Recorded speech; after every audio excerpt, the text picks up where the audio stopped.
Hey guys, this is me, this is Malorian, and this is a video I wasn't really looking forward to make. I'm gonna pour myself some buka. I just finished a show with a bunch of my buddies there, Whoopi Womp, Anthony from the Sustainable, Kieran Dunleavy, and Lord Tremendous. And now I want to do a separate video because for those who don't watch the Hangouts, I'm sure if I make this video called Goodbye Fantasy, that I'll catch some attention from my subscribers. So right off the bat, I guess there's no walking around it. I am saying goodbye to fantasy, and I wanted to use this video to explain why and make sure I leave this with a glimmer of hope as opposed to sadness or anything like that. So first off, the drink. So really what this comes from is War Machine. Now I want to tell you right off the beginning, if you are expecting me to say fantasy is bull and anyone who doesn't play War Machine is an idiot, I'm not going to do that. I'm not one of those guys who I'm going to leave fantasy, throw fantasy underneath the bus. I'm going to give both games their due credit. Now that being said, I did really start with fantasy, and I love fantasy, and then I started doing War Machine because as I played fantasy, I was always talking about, oh, I wish this works, and I wish there was this mechanic. And I would look over at War Machine, and it would grab my interest tactically. War Machine isn't really a game you play for fun. It's more one that you have to be in for the tactics, because if you aren't, you just lose. And to me, I always define myself as being a Dr. Jekyll and Mr. Hyde, because one moment I'm like, yeah, let's go fun, let's go wizarding hat, let's do this, and the next second I can switch over to being ultra competitive and I just want to crush your face. Now, fantasy could hold on to both of those, but what I found was over time is that what War Machine offered for a tactical game that I was looking for more matched with my personality. And again, what I was looking for. A good way that I like to do this comparison is that if I look at Warhammer Fantasy, it is chocolate chip ice cream. And I'm like, wow, I love ice cream and I love chocolate chips. This is fantastic. I can do this forever. And then you have somebody introduces you into like double chocolate fudge ice cream. And you're like, wow, everything I loved about this other one is even better here. And that's the real thing I want to stress. I'm not coming away from this saying that fantasy is garbage. Fantasy is a really great game. And I don't want to say that this is all the tactics and there's no tactics in fantasy. There's still lots of tactics in fantasy. It's just not the type of tactics that I'm really after. In my last video, my last Orc Tactical team, I was talking more about 7th and how I love 7th so much. I really excelled at 7th. I had something like crazy, like an over 95% win record, because I love the chess aspect of it, of trying to set up redirects, and then really I'm doing a counter, they're doing a counter to your counter, so you have to do a counter to their counter. It was just awesome for the way that the movement was the entire game. But slowly as fantasy changed, it was more about the horde. It was more about the characters. It was more about the Death Star. And like I said, you can still take those elements of a game and make it very tactical and have a great either fun or tactical game from it. But for me, who is more after where the movement was more important, where there's multiple ways I could win, I really started being pulled over to War Machine. So really the way I wanted to explain it is that at first, I was 40K. So 40K was like, yeah, I love 40K. And then I learned about fantasy. And it's like, whoa, fantasy is awesome. Fantasy went up, 40K went down, and eventually 40K was just gone. And I was like, yeah, fantasy. And then I did War Machine. And I was like, don't worry, guys, I still love fantasy. But then it started creeping up. And it started creeping up. And it got to this point where it was around here. And this is at the point where it's like, you know what? I could do fantasy and I could do War Machine. And for all my subscribers, who I'm very thankful have been loyal to me for all these years, I can give them what they want. I can have fun playing fantasy. But when I want to play my version of what I'm looking for in a tactical game, I'll do War Machine. And we'll be best friends, and this is great. The problem is that this relationship was not working. When it came to the fantasy, because there are so many rules, or not rules, the rules are very, very small. It's more the interactions and the slight special rules that if you don't have those memorized for War Machine, you just can't be ultra competitive. So not knowing those made it that I wasn't being as competitive as I wanted to. Over on the fantasy side, I was getting mixed up because I was so focused trying to remember the rules over here that I was making mistakes over here. And it was starting to be a thing where I was trying to arrange games more because I wanted to have videos for my subscribers as opposed to wanting to have a game for fun. It's one of these things where if somebody said to me, do you want to play a game of Warhammer or War Machine? I'd say, oh, let's do some War Machine. And a part of that is convenience. Tactics aside, War Machine, you play on a smaller board. You need fewer models. It doesn't take as long. So there's that appeal to it too. But again, if somebody just came over and was like, hey, all I have is fantasy, I'm not going to throw them out. I'm like, yeah, let's have a game. This is awesome. But like I said, the game I wanted to be, let's see, I got to remember what hand I'm doing for what. The War Machine that I wanted to be my tactical game, I wasn't at that level because I was splitting my focus. The fantasy game that I wanted to do for fun was starting to become more of a duty. And one of the things I hate doing is I hate making mistakes. So all of a sudden I started making more mistakes. I was starting to just not know rules that were coming up. And I don't want to take that away from you guys. There are so many good battle reporters out there. From my doing the Around the World in 12 Games, and from doing the Warhammer YouTubers page, I have learned about so many good battle reports out there. And I'm going to say they're even better than mine. Absolutely, there is no joke about that. They are just better than mine. They are fully painted armies. They can have the same enthusiasm as me, but then they have the extra trimmings, right? They have all the spit and polish, and they put all the extra animations and pictures in there and all those things. And it almost broke my heart to say, like, why do I have all these subscribers and people watching my videos and not watching these people's there? So that was kind of making it. So all of a sudden, War Machine was, let's make sure I get this right, War Machine was going higher. One of the things that kind of pushed it after is the World Team Championships. So whereas Games Workshop, they don't support the tournament scene anymore. They say, we are a model company. We're going to make these lists for you, or more army books. We'll make these amazing models. And I'll give that again to 40K in fantasy as well. Their models are amazing. However, they don't support the tournament scene. On the War Machine side, what they do is they say, hey, we'll put together these big events, and they even put together the World Team Championships. And this last year here, Canada actually entered 2 teams. And like I said, that Dr. Jekyll and Mr. Hyde in me said, wow, that is a goal.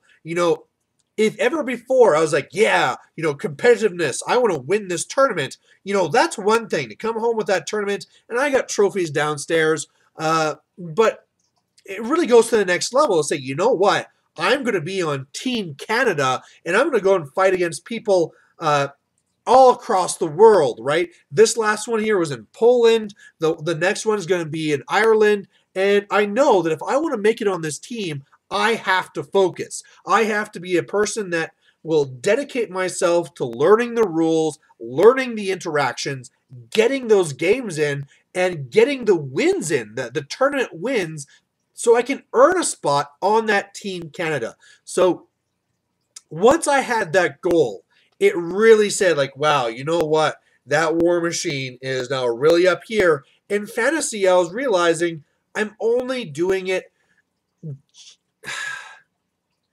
I was really just doing it to just maintain. You know, it was like, you know what? I got this channel. I'm over 5,000 subscribers. You know, it would be.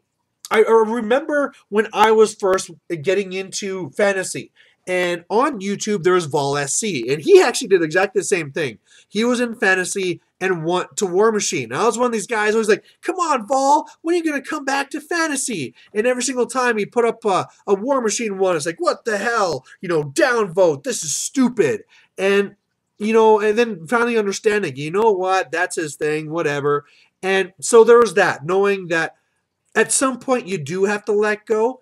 And as well, realizing that with all those other better battle reports and all the newcomers out there, that it was time to pass the torch. What I don't want to do is be that guy who is in more of like the decline of his channel where the quality is coming down, the enthusiasm is coming down, and meanwhile, there could be a new guy that's starting to make his battle reports.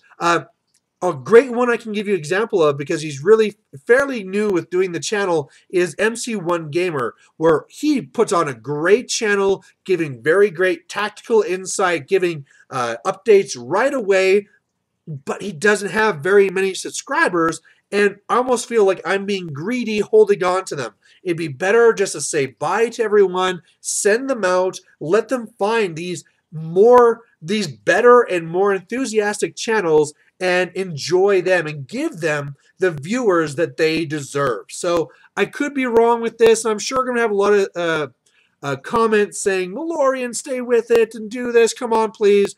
And I am very dedicated. Like, there is no, I'm on the fence. I don't know. You know, if you say, please, I'll come back. It really is. I have sold every fantasy army I own except for orcs and goblins. I'm keeping my orcs and goblins, first of all, because there's like 15,000 points and selling them would be a real hassle. But also, let's say 9th comes and it changes it to be exactly what I want. You know, that could really pull me back in.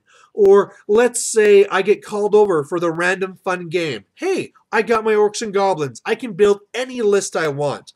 Or let's say my kids want to play with my toys. You know, they're all plastic. So there's that. Now, I guess the next thing I got to say is, what's going to be happening to this channel? Am I just going to delete it tomorrow and it's all gone? Am I going to delete all my fantasy videos? No, I'm not going to be doing that. This channel here will be going to more of a focus of fantasy. There may be the odd fantasy game, but I mean like rare. Like, it's going to be probably like maybe a couple games a year. So I'm not going to raise up anybody's hopes. I'm being completely honest with you guys. It's going to be almost all War Machine, like 99%. Maybe I'll say 95, because another thing I'm going to keep on doing is my paint-a-sodes. So I'll do my paint-a-sodes where really if you want to listen in and have some fun, I'll be there. But instead of focusing on fantasy, I'll be talking about War Machine, I'll be talking about movies, I'll be talking about current events, really just having fun and yapping and having, you know, like a gamer buddy experience with you. And then meanwhile, the Orc tactical team will be turning into more of a War Machine tactical team, and it's all just going to be War Machine battle report. So I know this video is probably going to get me a bunch of downvotes. I know that I'm going to be losing subscribers like crazy, but I'm fine with that, and I understand. The very one thing I want to make sure that happens from this is, don't say Malorian is leaving fantasy, fantasy is dead, I'm out of here. That is not true. Some people don't like the changes with the 50% characters and stuff. That's not what pushed me out.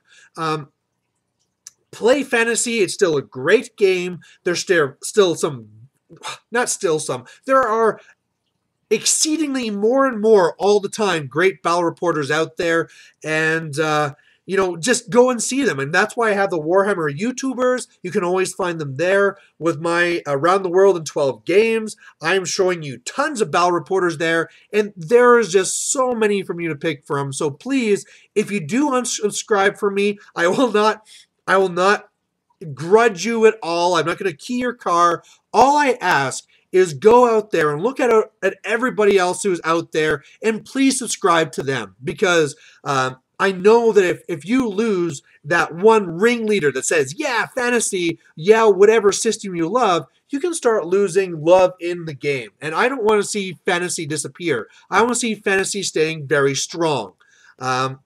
With that, I think I now want to end this off by just saying some thank yous to some people in the fantasy community, some being local, some being more YouTube. Number one I want to say thank you to is Once Bitten. You definitely got me into this. When I started with fantasy, I was just some young pup on Warseer, starting to write up my battle reports, and here's this guy Once Bitten who's making his battle reports on YouTube, and I was like, wow, this stuff looks awesome, this looks great. And not only was I so pulled in and wanting to watch all of his battle reports, it pulled me in too that I wanted to change my format. So the only reason Malorian exists on YouTube is because of Once Bitten. Like I said, Vol SC is up there as well too. You know, he was also at the same time, he had a fantasy channel. Oddly enough, I really pulled away from Vol SC because he was over tactical. You know, he was always really gaming the system, which is funny because I could have got to there myself. But, you know, even to Vol SC, you know, thank you as well for being there and getting me into the system. And it was good to see that comparison where you left and went to War Machine, and then I almost followed the same path. Oddly enough, though, there's a lot of people that even shows like this is not the end. This happens all the time. You know, guys like Peroger, where guys will hear that like, who the hell is Peroger? And what he was this guy that had his own system for making scenarios, and they're very tactical scenarios and made for these great games. But he left years ago, and then just new guys came on. To make this more relevant, then more guys that I want to thank. I want to thank Anthony from the Sustainable Center.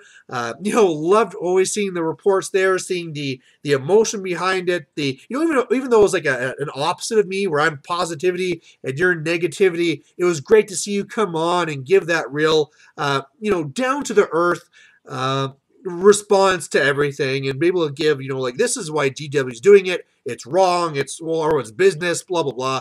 And it was really nice to have you there. And probably like the peak of my favorite Warhammer moment was going to Brawler Bash and being there with Once Bitten and Anthony. And if you look at the picture of this that's up on the Warhammer YouTubers, I'm there and I'm smiling like an idiot because I'm on the top of the world. They're kind of like, hope he doesn't pull a knife. But, you know, that was awesome because it really was this big family almost type thing where we're the team YouTube and we're together. And that was really a very big moment for me. I mean, Once Bitten being so gracious to let me stay at his place, take care of me, feed me, drive me around. It was just awesome to have. And then meeting all the rest of them, you know, Anthony and all the other YouTubers too. And that's really the biggest thing that I almost didn't want to leave, is all the connections I made over YouTube, right? These are people that are across the world, but it's almost become like a second family to me. And so having to leave that is like, oh, I don't want to do it, you know? I want to have a YouTube hangout every single week with all these guys, but I just can't do that if I'm going to focus and try and be that competitive War Machine player that I want to be. Other ones I want to thank is like Long Island Wargaming. You know, Nick and also Chris. I know you guys just came back, but again, it was really great to see all your videos, and it was almost like seeing like the next generation coming in, and all the fun that you guys as your group would have. Also, guys like, then we had Luke Davis coming in with his amazing battle reports. We had Shimmer Gloom coming in with his great Orcs and Goblins tactics, or not tactics. Okay, there's tactics. I don't want to take that away from him, but it's more his battle reports and his humor that he brought to the Orcs and Goblins. Other guys like Whoopie Womp, who really, and I guess like Tyler as well, who were kind of part of that first Warhammer Weekly and really kind of started taking that where I was trying to support the community, and they're like, hey, let's do this Warhammer Weekly. And I know Whoopie Wump After has been doing a lot of work to try and bring everybody into this Google Hangout type of world and bring everybody together for chatting and doing painting and stuff. So that was fantastic. Then meeting guys like Lord Tremendous, where again, I know some people like, oh, Malorian, you got that enthusiastic style. Well, he is that enthusiastic style. He has all that. He has an awesome channel with these great battle reports. So again, it was just great to see these guys. Hilarious. It was really good to be able to do some hangouts with them before. I mean, I never got to do a YouTube hangout with Luke Davis, but I got to do one with Lord Tremendous, and he's a great guy. And I really wish out of all the people out there that I could have spent more time with you. Some of them are local, like Matthew Reeson. They're a local guy. Kieran Dunleavy, he's a local guy. So, I mean, I'm still going to see these guys around. And it was great to see them do channels. I mean, both of them are kind of falling back. Haven't done very much for a while. But I really hope that they pick it back up. Kieran Dunleavy is such an amazing painter, has so much history from the game he can bring to it. Matthew Reeson, very, very competitive player that can really bring the tactics to it. So, and there's so many more. Like I said, there's so many different battle reporters. All I can say is go back to those around the world in 12 games, and you can see all these people that are there. So otherwise, I just want to do a big thank you to just all my subscribers. I really, when I first got into this, I was thinking about two things. One, if I ever got to 1,000 subscribers, that was a success. That's all I wanted to get to.